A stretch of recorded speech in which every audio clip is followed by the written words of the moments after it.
Assalamualaikum warahmatullahi wabarakatuh. Bismillahirrahmanirrahim. Alhamdulillah,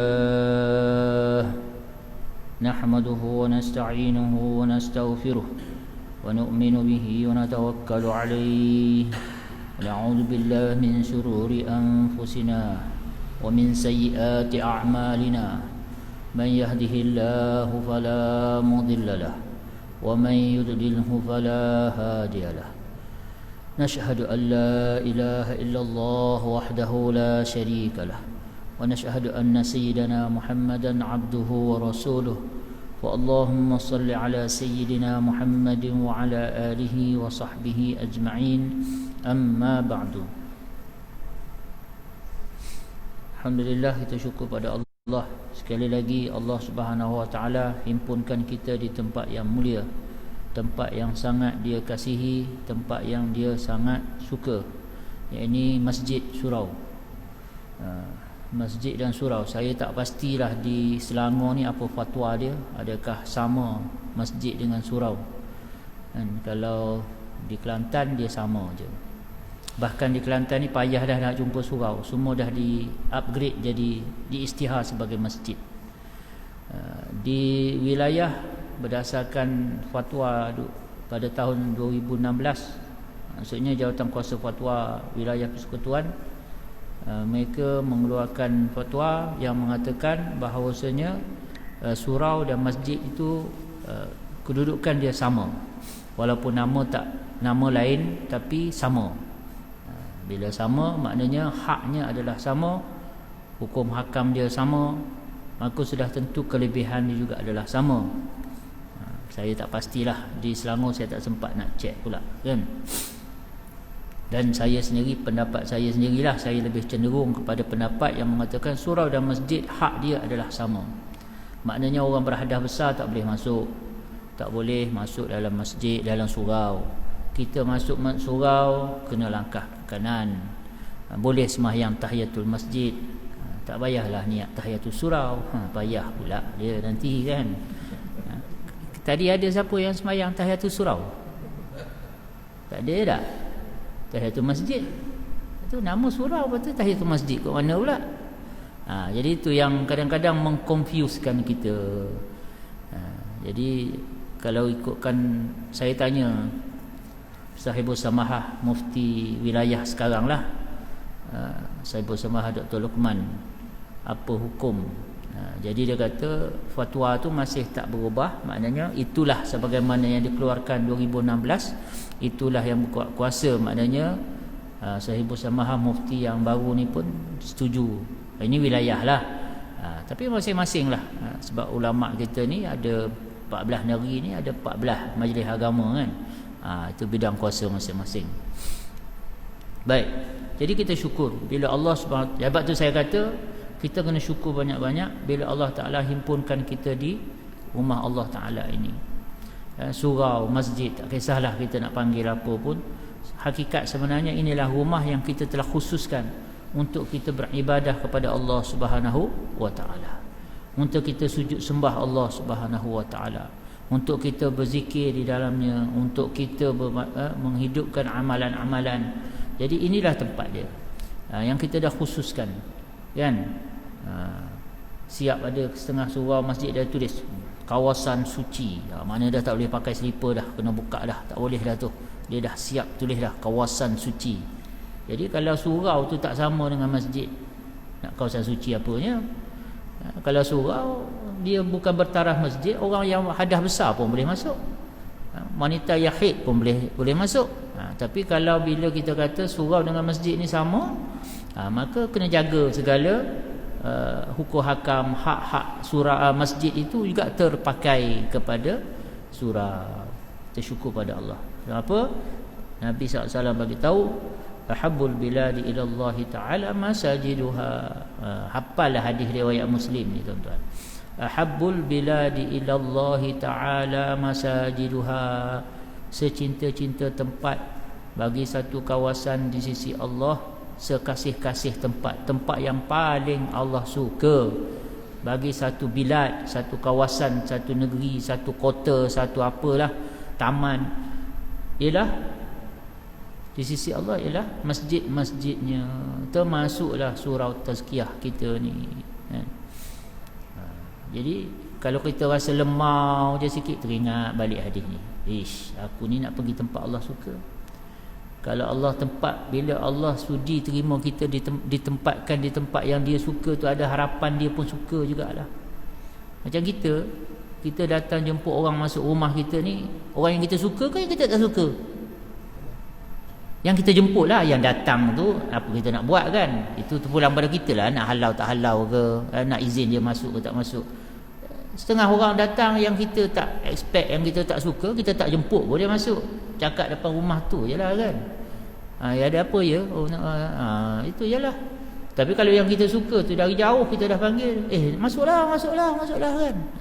Maknanya untuk kita terima tetamu pun kita ada kriteria dan ada dia punya suka tak suka. Allah Ta'ala pun macam tu juga.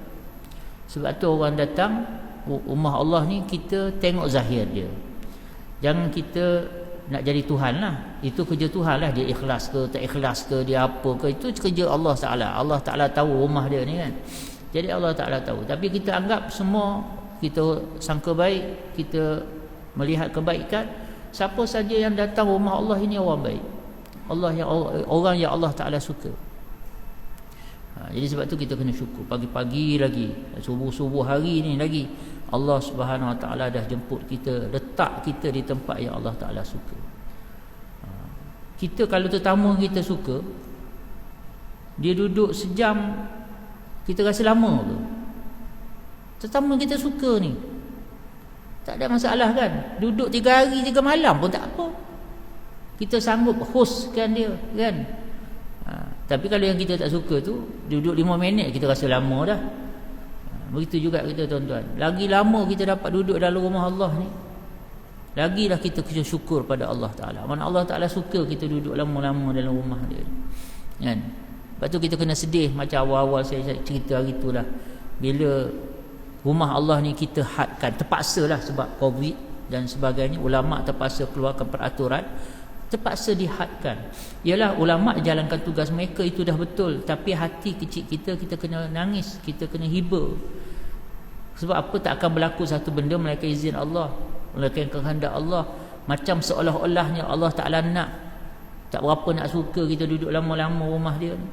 Boleh datang sejam sebelum, lepas tu sejam lepas pada tu kena keluar dah kan. Jadi macam dah terhad pula kita nak duduk dalam rumah Allah Subhanahu Wa Ta'ala. Sedangkan ini tempat yang Allah Ta'ala paling suka. Ni hadis sahih ni kan. Kalau saya tak cakap macam tu kan, orang tanya pula ni hadis ni apa hukum dia, kan, sahih ke dhaif?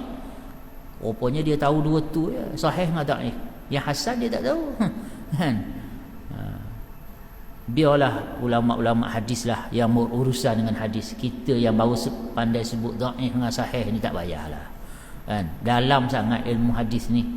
Ilmu hadis ni dia memerlukan seorang yang bertaraf mustahid hadis lah, mustahid dalam bidang hadis juga, bukan taraf-taraf kita lah kan. Bukan taraf. Walaupun saya antara semasa belajar dulu, pengkhususan saya adalah dakwah dan juga hadis kan, concentration saya, tapi jauh sangatlah, jauh sangat. Kita hanya sekadar dapat ambil panduan daripada ulama', apa ulama' cakap dah memadai lah. Tak payahlah kita pula nak menjadi orang yang mampu pula nak tahqiq, nak takhrij tu mungkin boleh lah, tapi nak tahqiq hukum hadis ni dhaif, hadis ni hasan, hadis ni dhaif, hadis ni sahih, bukan taraf kita lah kan. Kita kena hormati bidang kan, pakar bidang. Kalau doktor biasa berbincang dengan doktor pakar, diam dia kan. Saya ni dah pernah masuk hospital sebulan pun, pernah masuk ward kan, macam-macam lah kan. Yelah sepanjang hidup ni macam-macam lah, sakit, demam, sihat tak sihat ni. Datang yang baru nak belajar tu, banyak dia bertanya pada kita, bertanya dia kan, dah makan, ada rasa pening tak? Kata, kau doktor ke? Aku yang doktor ni kan. Kita nak tanya dia apa masalah saya ni kan. Tidak, dia pula dia tanya kita kan. Datang seorang tanya soalan sama, standard je.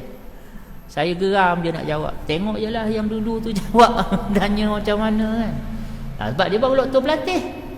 Datang doktor yang housemanship ni pula kan. Ni pandai dah sikit. Lepas tu datang pula doktor yang yang dah biasa, dah doktor lah kan. Lain pula cara dia. Menerangkan pun lain dah sikit. Tapi doktor-doktor ni bila bos dia datang tu, yang dia keliling ramai-ramai kita dalam ward tu kan. Yang doktor pakar ni apa keadaan dia? Yang dia pun bagilah report. You tak bagi ni, you tak bagi tu. Ni kenapa you bagi ni? Kenapa you tak? Ya, takut dia. Maknanya bila doktor pakar, doktor sama doktor pun dia ada tahu pakar tak pakar. Tiba-tiba kita dalam bidang agama ni kau sapu bersih semua sama, macam mana? Hormatlah yang pakar-pakarlah. Ulama besar, ulama muktabar, lagi nama pun ulama muktabar. Engkau baru start je. Alah, baru start je pun kan? Elok sikit lah daripada tak start. Tapi baru je nak start kan? Jadi kita kena belajar hormati kan? Belajar hormati. Kita nak hurai Bismillahirrahmanirrahim pun tak habis. Anak saya dia belajar kitab Safinatun Najah, kitab asas, pen kecil je kitab tu, dengan satu ustaz. Saya suruh dia pergi talaki kitab. Dia dah hafiz, dua orang tu dah hafiz. Dia kata pergi belajar kitab pula kan. Dia pergilah. Pergi ke rumah ustaz tu lah, dua beradik tu. Kitab Safinatun Najah, bab mukaddimah lah. Belum masuk bab lagi dah, mukaddimah baru kan. Mukaddimah ni mesti pengarang tu akan tulis Bismillahirrahmanirrahim. Jadi ustaz ni pun syarah lah. Bismillahirrahmanirrahim. Kenapa penulis mulakan dengan bismillah? Ni ayat dia, ni hadis dia, begini kan. Apa tujuan dia ni? Begini pula. Ba tu apa makna dia? Ismi tu apa makna dia? Allah itu apa makna dia? Ar-Rahman tu apa makna dia? Ar-Rahim tu apa makna dia pula? Kan? Lepas pada tu, apa hukum Bismillahirrahmanirrahim ni? Apa hukum bismillah? Apa hukum? Berbeza pendapat ulama. Ni ustaz besar sikit dia bercakap macam tu lah kan. Berbeza pendapat ulama kan. Ada yang mengatakan 5 hukumnya, ada yang mengatakan 4. Pertama, hukum Bismillahirrahmanirrahim. Baca Bismillahirrahmanirrahim, ada yang hukumnya wajib, ada yang hukumnya sunat, ada yang hukumnya makruh, dan ada yang hukumnya haram. Kan? Yang berbeza pendapat tu dari segi harus. Setengah ulama kata tak ada harus. Sebab bismillah ni kalau kau baca dapat pahala lah, makna dah sunat paling kurang. Yang harus ni maksudnya baca tak dapat pahala, tak baca pun tak berdosa, tak dapat pahala juga selain tak berdosa kan. Jadi maksudnya harus saja. Jadi setengah ulama mengatakan hukum harus ni tidak ada pada bismillah. Tapi ada setengah ulama mengatakan ada. Jadi berbeza pendapat ulama. Tapi jumhurnya mengatakan 4 sajalah. Wajib, sunat. Bila yang wajib? Contoh baca dalam Fatihah tu lah. Jangan skip pula bismillah tu kan. Kemudian yang sunat banyaklah. Apa saja perbuatan yang baik, maka sunatlah dengan bismillah. Apa yang makruh? Bila kita buat satu benda yang makruh, kita baca bismillah. Itu makruh kan. Itu makruh. Kita nak telanjang bulat, makruh tu seorang-seorang lah, jangan dapat orang. Haram lah pula kan. Kita nak telanjang bulat, Bismillahirrahmanirrahim, tak boleh, makruh. Bukanlah tak boleh berdosa, sebab makruh. Tapi kalau depan orang kau nak buka aurat, tak boleh bismillah pula kan. Tapi kalau nak buat benda haram baca bismillah. Kau nak ambil jambu orang, Bismillahirrahmanirrahim. Banyak kau punya bismillah. Dah confuse malaikat pula ni, nak bagi pahala ke nak bagi apa? Dosa tuan-tuan. Haram masa pada masa tu nak baca bismillah.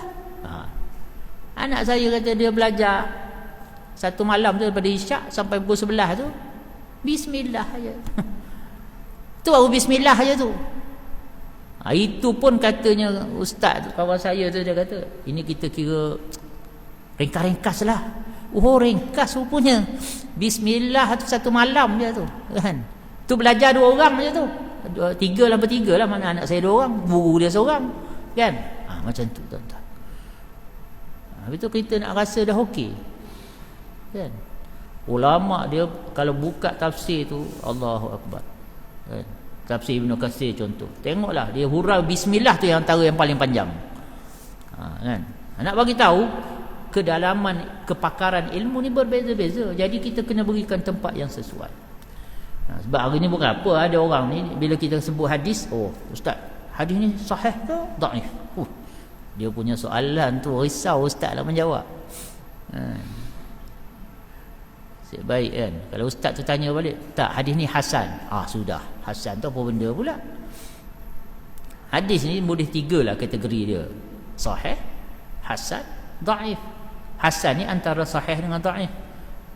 Sahih dengan hasan, kedua-duanya boleh dijadikan hujah dalam agama, dalam syariat, dalam hukum hakam. Dhaif tidak boleh dijadikan hujah dalam hukum hakam, tetapi dipakai dalam banyak perkara lain.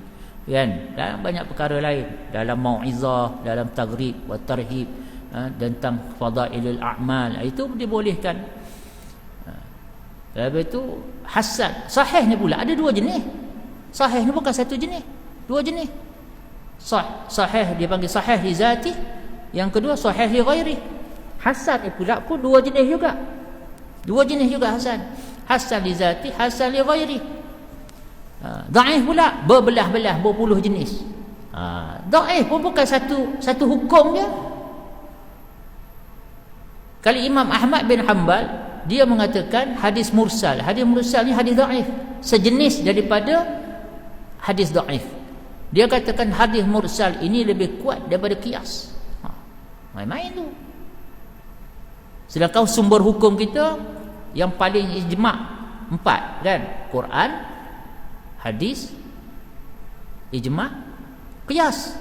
Kalau di sisi Imam Ahmad ibn Hanbal, dia kata Quran, hadis, ijma', hadis mursal, baru qiyas. Tengok, kan dah berbeza-beza pendapat ulama. Jadi kita jangan mentak asal dhaif dia kita tolak. Kalau maudhu', betul lah, barulah kita boleh tolak. Kalau dhaif jangan lagi, belum tentu lagi tu ditolak ke diterima. Tengok keadaan, tengok syarat dia, tengok dia punya jenis, tahap dia. Ya biarlah. Jadi itulah kita ni, kita kena jaga-jagalah. Ini ingatan untuk diri saya jugalah. Kita kena hormati orang itu berdasarkan kepakaran dia kan. Kalau bidang-bidang ilmu lain pun kita boleh terima, kenapa dalam bidang agama kita tak boleh kita nak rasa sama sahaja? Tak bolehlah macam tu. InsyaAllah hari ni kita ambil satu riwayat daripada kitab kita ni, Hayatus Sahabah. Kelupa dah nama kitab ni. Nama kitab ni kitab Hayatus Sahabah, kehidupan para sahabat Nabi sallallahu alaihi wasallam. Wa akhraja Muslim. Imam Muslim telah mengeluarkan. Jadi kalau saya sebut Muslim tu jangan tanyalah dhaif ke sahih. Nampak sangat tak cerdik. Sebab Muslim ni memang semua sahih. Kan? Macam juga kalau saya kata diriwayatkan oleh Bukhari, janganlah tanya pula ni hadis sahih ke dhaif. Letih ya.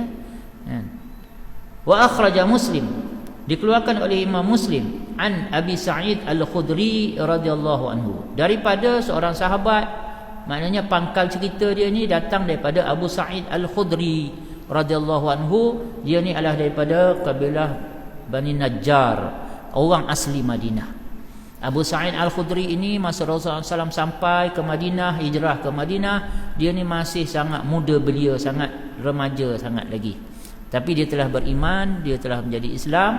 Tetapi semasa peperangan Badar dan Uhud dia tak bersama, kerana pada peperangan Uhud dia menjaga ayah dia masih kecil lagi, maknanya muda lagi, dan dia kena jaga ayah dia yang sakit. Jadi dia tak dapat bersama.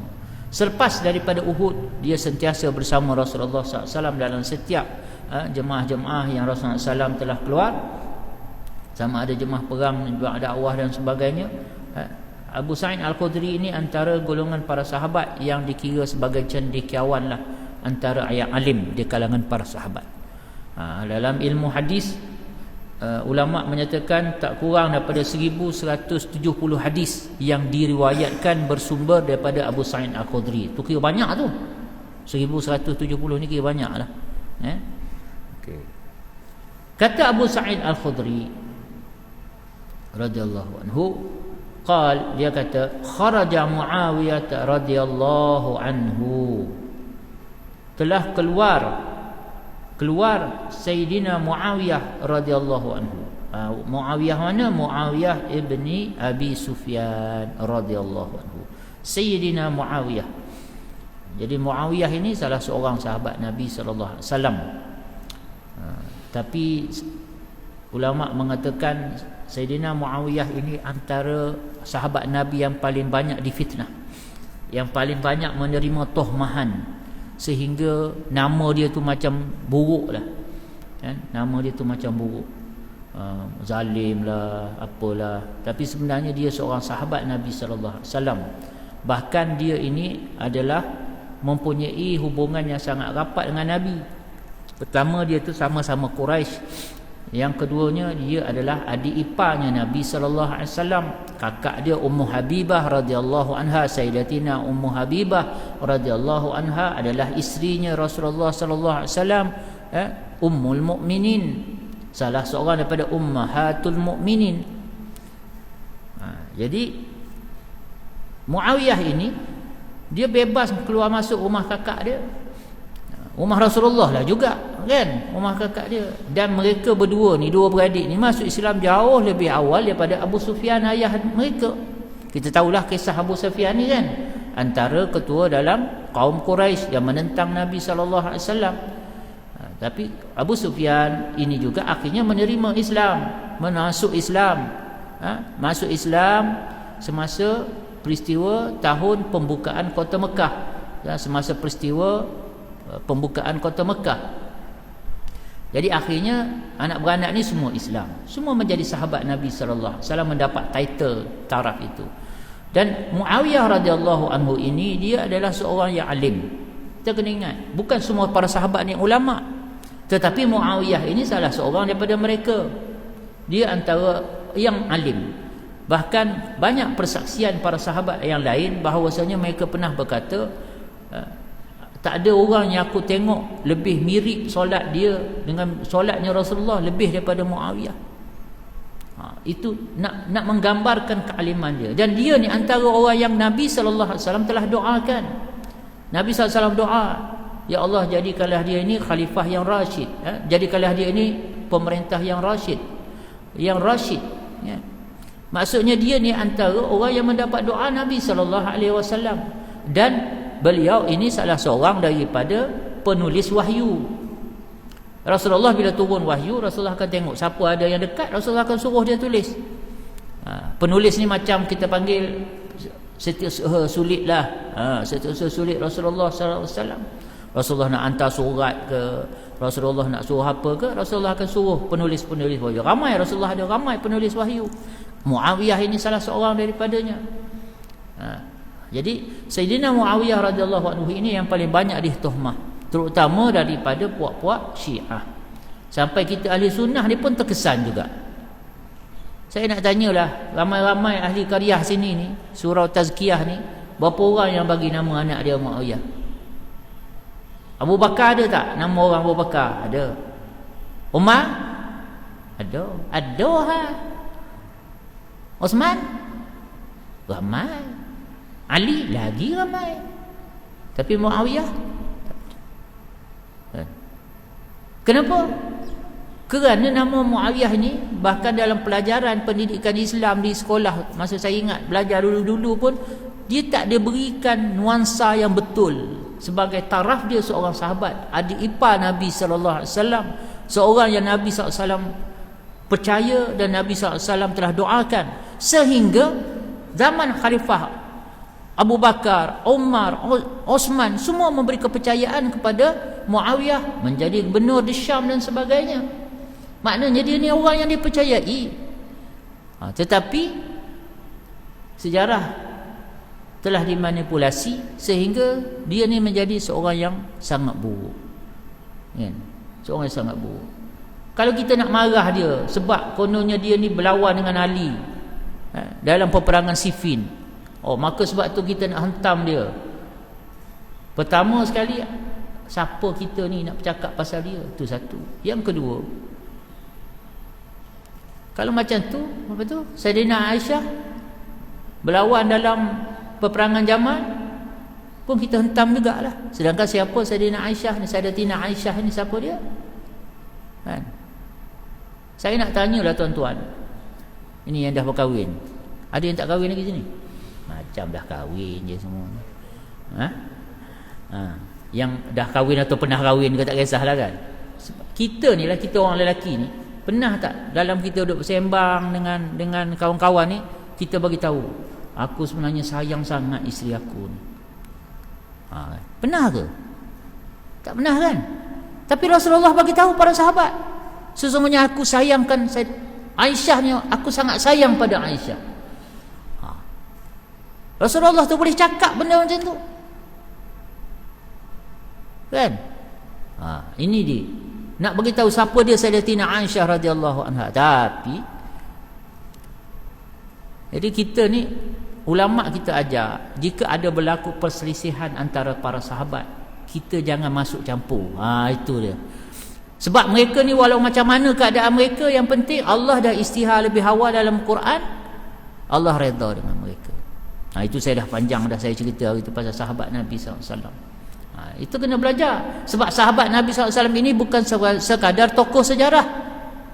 Ingat, kita belajar tentang para sahabat bukan dengan hanya memandang mereka sebagai tokoh sejarah. Bahkan mereka adalah ambilan agama kita kan? Quran ni daripada mana kita dapat? Yang kita tahu Fatihah tu ada tu, daripada mana kita dapat? Daripada Quran lah Ustaz. Quran tu siapa yang nyusun kan? Rasulullah yang susun. Iya. Yang menulisnya tu siapa? Yang mewariskan kepada kita tu siapa? Engkau terima daripada Rasulullah direct ke? Tak juga. Mimpi pun tak pernah. Tapi siapa yang nyampaikan agama kepada kita? Nyampaikan Quran, nyampaikan hadis yang sampai berpuluh, beratus ribu hadis, kitab hadis tu. Siapa yang nyampaikan? Para sahabat Nabi SAW. Kalau ada hadis terputus, katalah Hasan Al-Basri. Hasan Al-Basri ni tabi'in. Tiba-tiba dia kata, qala Rasulullah. Rasulullah bersabda. Dia tak cerita daripada siapa yang dia ambil daripada kalangan sahabat. Dhaif hadis tu. Terputus dia hadis tu. Kan? Tak boleh. Nak bagi tahu kedudukan para sahabat Nabi SAW. Maknanya agama ni, mereka adalah sumber ambilan agama. Kalau kita percayalah dengan tomahan-tomahan musuh-musuh Islam ni, habislah. Nampak macam kita kutuk Muawiyah, sebenarnya ia akan membawa keraguan kepada hadis dan Al-Quran. Habislah kita. Kalau dah sampai situ, nak tinggal apa lagi agama ni? Tinggal kepala otak kita je lah kan? Jadi ceritanya Muawiyah ni, Sayyidina Muawiyah ni, masa ni dia jadi khalifah. Atau Abu Sa'id, satu hari Muawiyah ni keluar daripada rumah lah maksud dia. Kemudian ala halaqatin, dia pergi kepada satu grup, halaqah, satu circle, fil masjidi, di dalam masjid. Faqala, masjid ni di Damsyik. Faqala, maka dia kata, ma ajlasakum. Pada masa tu dia jadi khalifah. Dia masuk masjid, masuk surau ni, dia tengok ada satu grup duk lingkung elok je, bulat je kan, halaqah ada satu grup. Dia pun masuk. Dia kata, ma ajlasakum, apa yang menyebabkan kamu duduk kat sini? Qalu, jawab mereka, jalasna nazkurullah, kami duduk sini, kami berzikir pada Allah. Kami duduk berzikir je. Qala, maka dia tanya lagi, Allahi, demi Allah, wallahi, kalau kita Melayu kan, wallahi, betul yang kamu ni, ma ajlasakum illa dhaka, yang kamu ni tak duduk di sini melainkan apa yang kamu cakap tadi. Qalu, jawab mereka, ma ajlasana illa dhaka, benar, kami tak duduk tadi dalam grup ni, dalam halaqah ni, illa dhaka, melainkan untuk tadi yang kami cakap. Apa dia? Nazkurullah, untuk kami berzikir pada Allah Subhanahu wa taala. Qala, katanya Muawiyah, amma inni lam astahlifkum tuhmatan lakum. Adapun aku suruh kamu bersumpah tadi bukanlah kerana aku nak tuduh kamu. Aku nak tuhmah kamu, nak tuduh kamu, maknanya nak kata kamu tipu ke apa ke. Dan katanya Muawiyah, wa ma kana ahadun bimanzilati min Rasulillah sallallahu alaihi wasallam aqalla anhu hadithan minni. Dan kata Muawiyah, dia nak tegaskan percakapan dia ni, dia kata tak ada orang yang hubungan dia yang rapat macam aku dengan Rasulullah yang lebih sedikit meriwayatkan hadis lebih daripada aku.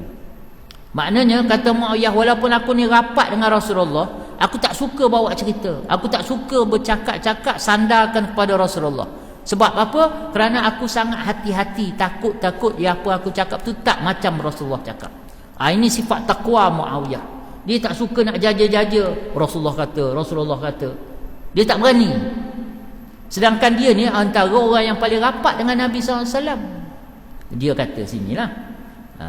Jadi tapi kali ni seolahnya dia nak cakap, tapi lepas ni aku nak cakap ni satu benda tentang Rasulullah sallallahu alaihi wasallam. Nak bagi tahu kalau aku yang tak suka cakap tentang Nabi ni pun nak cakap, maknanya benda ni memang serius, benda ni memang betul, kan? Kata dia apa? Inna Rasulullah sallallahu alaihi wasallam kharaja ala halaqatin min ashabihi. Pada satu hari Nabi SAW keluar daripada rumah dan Nabi SAW masuk dalam masjid, maka melalui di satu halaqah daripada sahabatnya. Dia tuju kepada satu grup circle yang ada dalam masjid. Rumah masjid dengan Masjid Nabawi jauh tak? Dekatlah. Sekarang dah masuk dalam masjid pun, kan? Sebab bila Masjid Nabawi tu dilebarkan, dibesarkan, mana dia rumah dia? Itulah yang jadi makam tu. Itu baru rumah dia dengan Sayyidatina Aisyah. Termasuk sikit makam Rasulullah tu, belakang rumah Aisyah tu ialah rumah Sayyidatina Fatimah.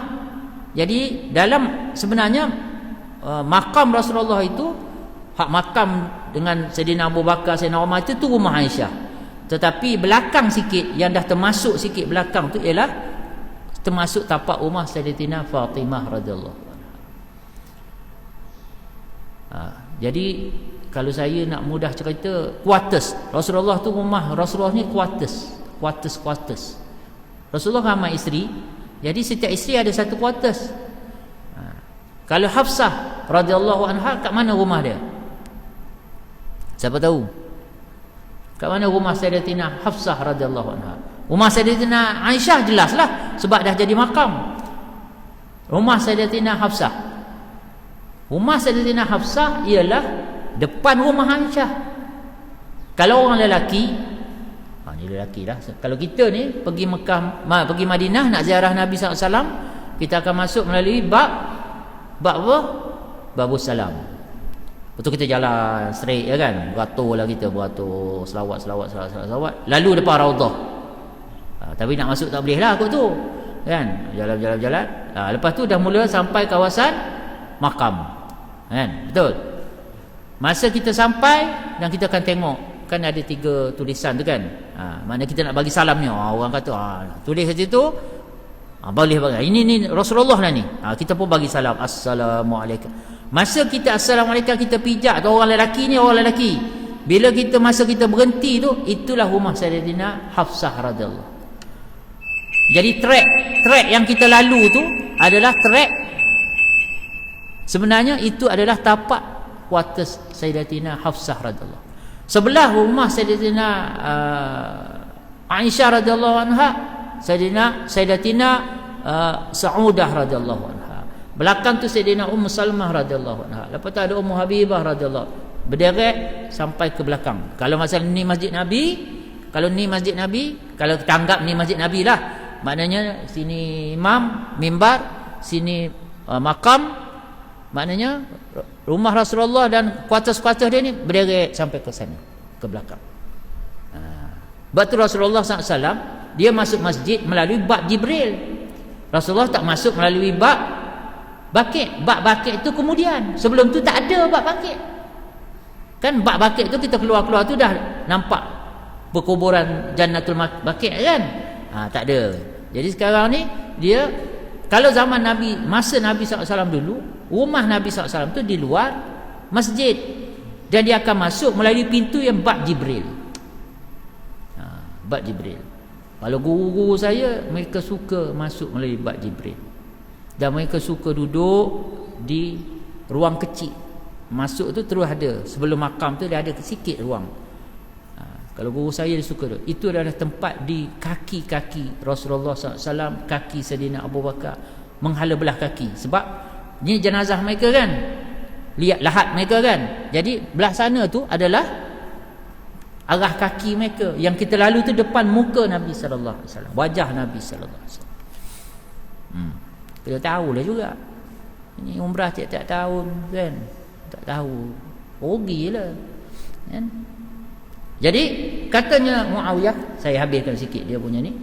Bila Muawiyah ni dia lalu, kata Muawiyah, Rasulullah SAW satu hari keluar daripada rumah baginda, masuk dalam masjid, tuju kepada satu grup halaqah yang sedang ada di kalangan para sahabat Nabi SAW. Maka Nabi SAW tanya mereka, ma ajlasakum, apa yang menyebabkan kamu duduk ni? Qalu, jawab mereka, jalasna nazkurullah wa na'maduhu ala ma hadana bil Islam wa manna bihi alaina. Kami duduk ini semata-mata kami berzikir, kami menyebut Allah Subhanahu Wa Taala, kami bertahmid memuji Allah Subhanahu Wa Taala, mengenangkan nikmat hidayah yang Allah Taala beri pada kami, nikmat Islam dan kurniaan yang Allah Taala limpahkan Islam itu kepada kami.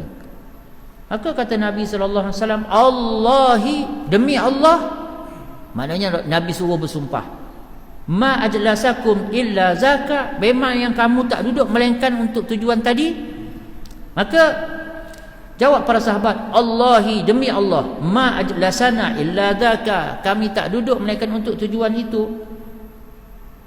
Maka Nabi sallallahu alaihi wasallam pun kata, amma inni lam astahlifkum tuhmatan lakum walakinnahu atani Jibrilu fa akhbarani anna Allah yubahi bikum al malaikata. Kata Nabi sallallahu alaihi wasallam, sama macam yang Muawiyah cakap juga, iaitu sebenarnya Muawiyah yang tiru Rasulullah SAW. Kata Rasulullah, adapun aku ni suruh kamu bersumpah tadi bukan kerana nak tuduh kamu, mana nak cakap kamu tipu, tak, tetapi sesungguhnya telah datang kepada aku Jibril alaihi salam, dan dia telah mengkhabarkan kepada aku Allah sedang bangga-banggakan kamu di hadapan para malaikat dia. Jadi Rasulullah nak reconfirm betul-betul, nak assure betul-betul yang bahawasanya memang mereka ni bukan buat benda lain.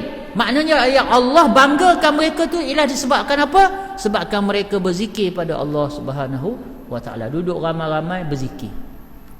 Dan ini antara amalan yang ada di dalam masjid Nabi sallallahu alaihi wasallam.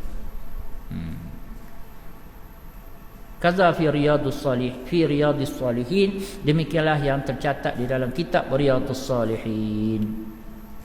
Habis dah kisahnya. Jadi nak bagi tahu, pertama yang kita boleh belajar ialah kelebihan zikrullah. Kan? Allah bangga orang yang berzikir ni, Allah bangga. Itu satu. Yang kedua, yang penting laginya ialah ini merupakan nak menggambarkan amalan yang wujud dalam masjid Nabi, yang juga wujud di Masjid Damsyik zaman Sayyidina Muawiyah, yang Muawiyah masuk dalam Masjid Damsyik tu. Jadi maksudnya amalan ini, amalan yang wujud di zaman di Masjid Nabi SAW dan diwarisi oleh generasi yang seterusnya sampailah setelah Islam tersebar ke mana-mana, amalan ini masih ada di masjid-masjid mereka. Iaitu apa dia? Adanya halaqah-halaqah zikir. Surau kita ada halaqah zikir? Tak ada?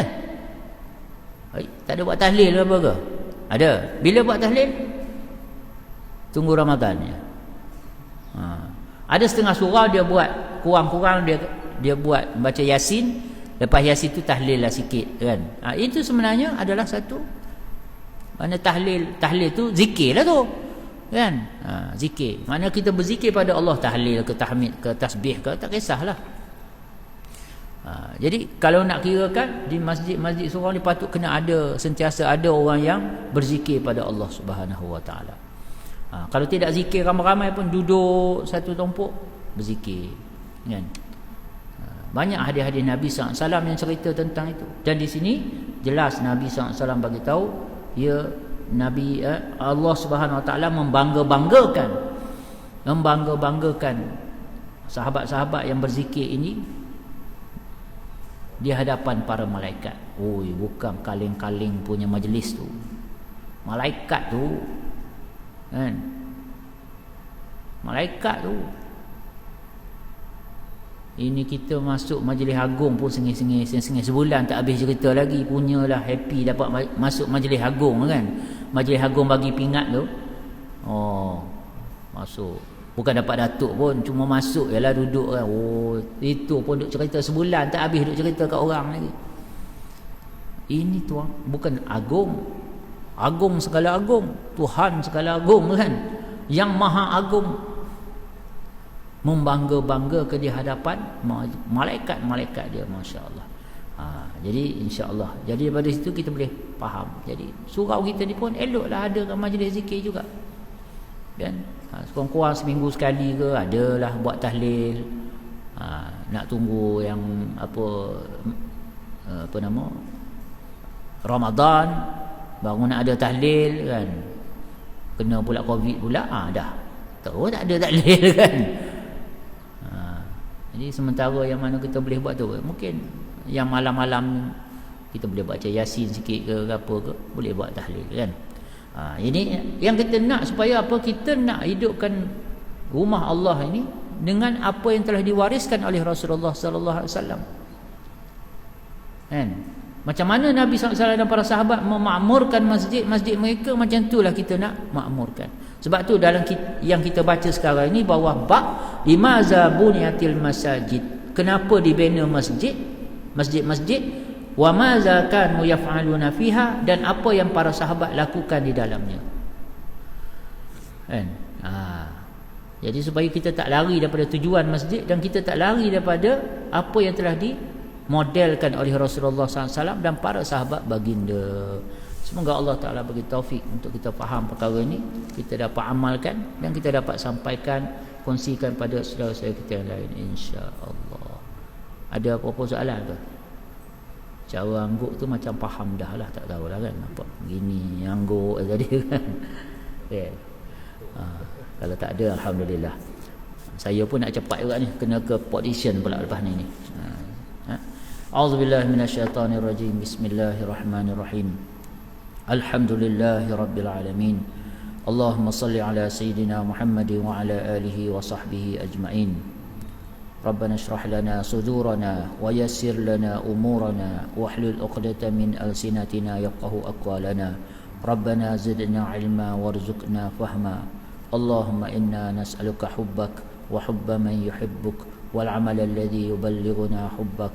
Allahumma arzuqna hubbak wa hubba rasulik wa hubba man yanfa'una hubbuhu indaka birahmatika ya arhamar rahimin. Allahumma faqqihna fid din wa 'allimna at-ta'wil. Allahumma faqqihna fid din wa 'allimna at-ta'wil. Subhanakallahumma bihamdika nashhadu an la ilaha illa anta nastaghfiruka wa natubu ilaika. Wa sallallahu ala sayyidina Muhammadin wa ala alihi wa sahbihi wa sallam. Subhana rabbika rabbil izzati amma yasifun wa salamun alal mursalin walhamdulillah.